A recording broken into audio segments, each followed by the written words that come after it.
Before the opening bell, U.S. indices they closed mixed on Thursday, with the S&P 500 and Dow Jones managing to close up this while the Nasdaq that closed down. Now, the food and staples retailing, as well as banks and insurance sectors, they were the best performers for the Dow Jones on the day.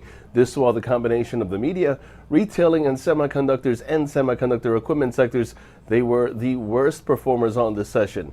Now, taking a look at market action after hours, Microsoft and Walmart in the headlines, as according to Dow Jones, TikTok would ask $30 billion to sell its U.S. operations. Still, according to Dow Jones, Microsoft and Walmart would be the current frontrunner for the bid. Moving on, Coca-Cola unveiling strategic steps to reorganize its business for future growth. As a result, Coca-Cola announced a voluntary separation program.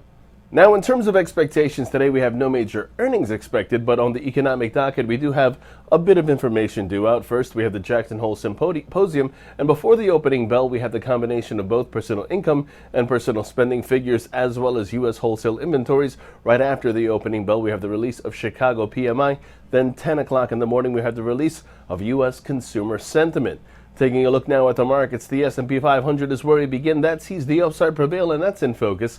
Long positions above 34.80 are favored, with targets at 35.15 and 35.31 in extension. Moving on, we do have the Nasdaq intraday that continues to see a bullish bias above 11,870. This while the Dow Jones intraday that continues to see the bias remain bullish as well.